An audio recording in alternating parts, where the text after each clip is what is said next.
Welcome to another video. This one is about how to get faster at AutoCAD. Now there's two different ways you can get better at AutoCAD. One is by learning new skills. Maybe you're improving your civil 3D design tools. And the second way is to get better and faster at the skills that you already know. Now this video tutorial is going to be about the second way. The first thing I want to tell you is that you should start using your keyboard. If you start using your keyboard for your left hand and your mouse for your right hand, you can work twice, if not faster than twice as fast. Now, let me give you a quick example. Say I want to draw a polyline. There's several ways I could do it. I could type P line, which, decently fast. I could type PL. Now I'm getting a little bit faster. One of the problems with typing PL is I have to pull my right hand off the mouse to get to the keyboard. Now, what if I had a command that I could do with just my left hand? I could keep it on the keyboard. Type in now. I'll actually do. If I hit Q on my keyboard, I can draw in polyline.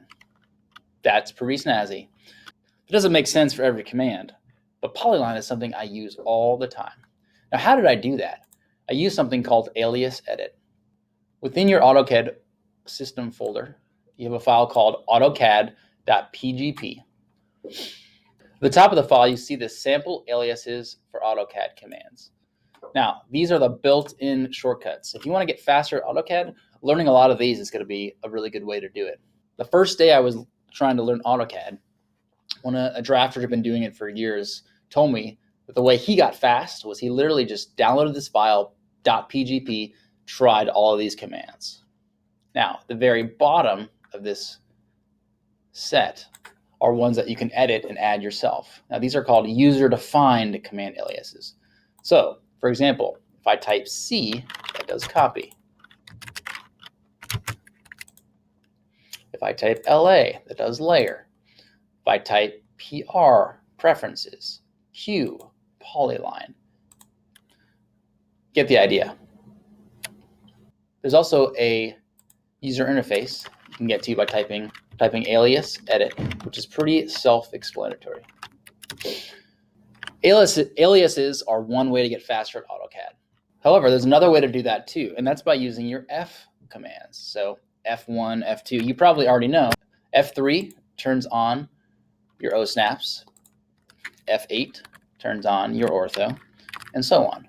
However, did you know that you can actually edit those F commands and make them to be whatever you want? So here's an example. I have set F5 to be my layer properties. Now, I love this. I bring up my layer properties all the time, and this saves me a lot of time.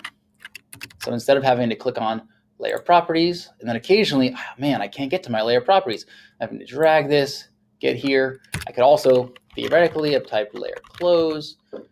I could set layer close as one of my layer property commands, as one of my alias edit commands. However, I found that having this as an F command is really fast. Now to do that, what I type is CUI, which stands for Customized User Interface. Within this, there's a lot you can update. When you go into your keyboard shortcuts, go into your keyboard shortcut keys, and you can see I've already added in some here. Text edit is F2.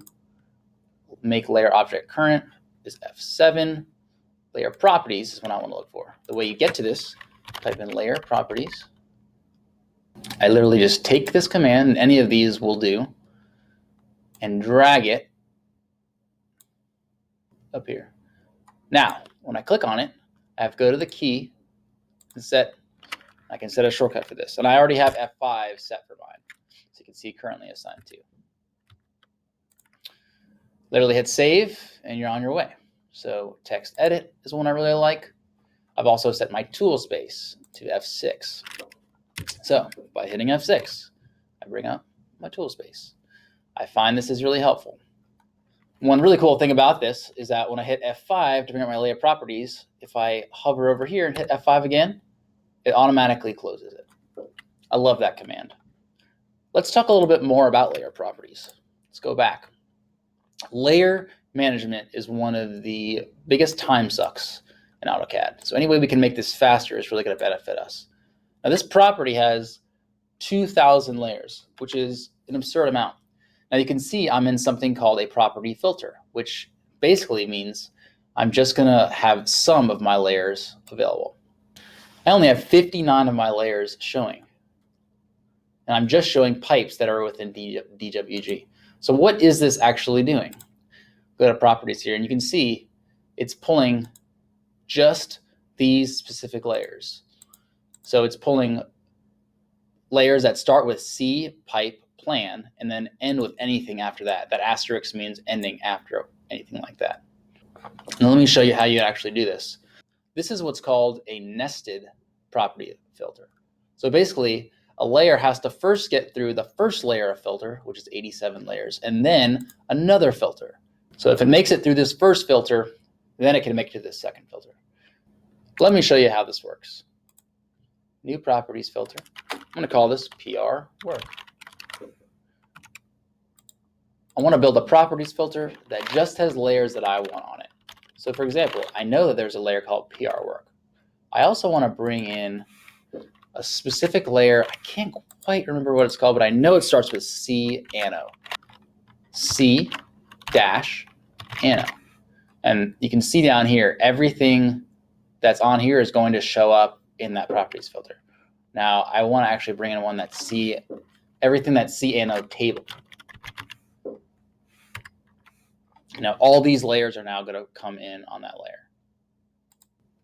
One thing that I found really valuable is to have just layers that are in your project and don't worry about any XREFs. There's so many XREFs in this project. 1,700 of my layers of the 2,000 of them. So I'm often finding I don't want to have any of the XREF layers. So for example, if I have all without XREF in here, you can see how you can do that. If you have this little tilde in front, that means don't pull anything that has that little stash in there. If I go into my C pipes, I see that there's a ton of XREFs in here. I don't want to have those XREFs in there. So what do? If I go up to all without XREF, I can have a separate properties filter underneath that one. So I'm going to call this one C pipe. And now it's just bringing in layers that have that, but they first have to make it through this no XREF layer first. This is a pretty cool way that you can separate which layers are showing and which ones aren't. And one of my favorite things about this is that when I'm playing around in this long list of layers, I'm often finding that, man, there's so many layers. How do I get to the one I want?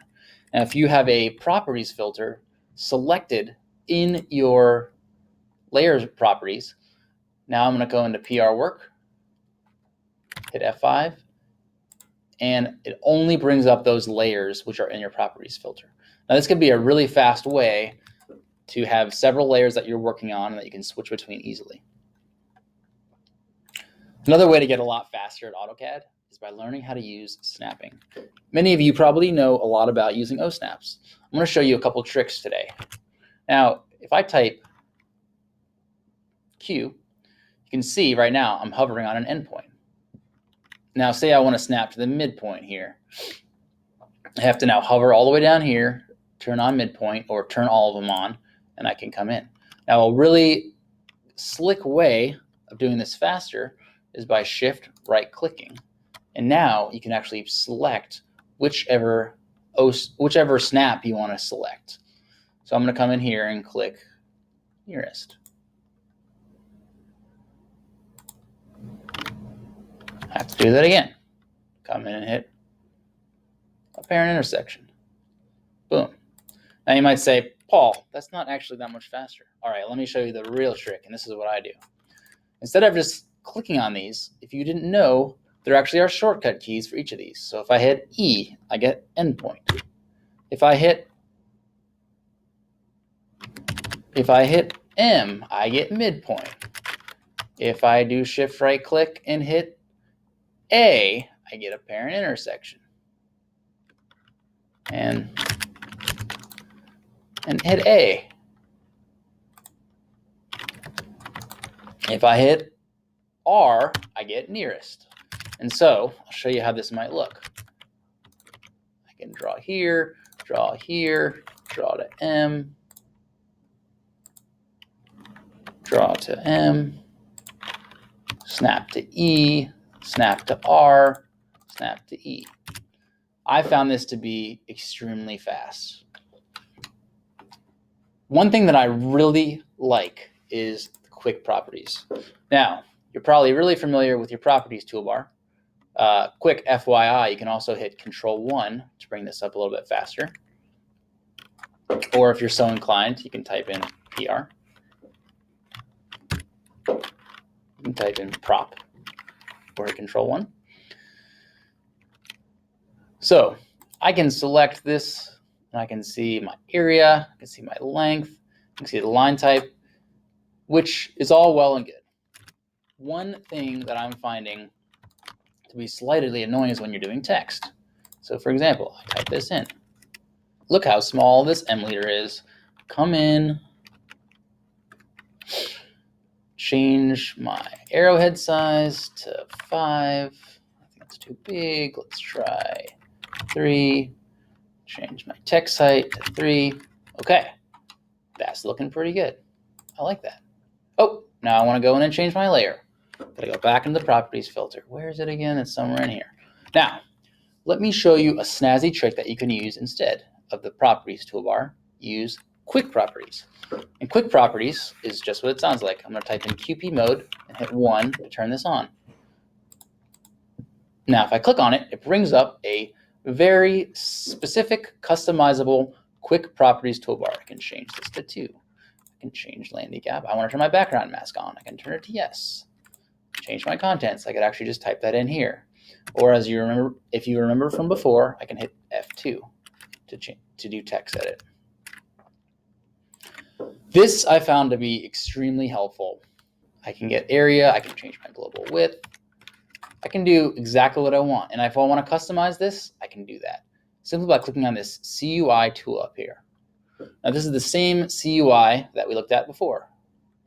It brings up your quick properties bar, and it brings it up for a very specific item. So now when I click on a polyline, it's going to bring up these specific items. Say I wanted to add in my transparency. I can hit apply.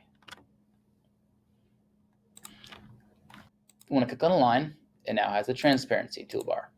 I can change this to 50 if I want. Now, is this really that much faster? Isn't that thing just pretty annoying? Now, if you're doing pipe network drawings, I find this to be incredibly fast. So let me show you an example. If I click on this pipe network, I can change my starting elevation right here, 194. I can change my end elevation right here. I can see what the length is right here. I'm not having to weave through the properties filter. The last thing I wanted to show you was using lay ISO and layer P. Now, these two commands I use so much that I've actually set shortcuts for them. Say, for example, I want to look at several specific layers. I want to look at this layer, and this layer that I've been working on. Now I can type in lay ISO. It will isolate those layers and just select them, and I can just work on those specific layers. Now, why is this helpful? Well, look how much stuff there is going on over here. It's really, really difficult to do any updates when you're working this closely. So if I want to edit pipe networks, it's hard to select some and not get distracted by all this other stuff. So if I simply select a couple of things, it's much easier to work on them. Now, as I mentioned, I use these so much that I actually set up commands for them. So if I hit 1, enter, and I did this in the alias edit command, I can select a couple different items.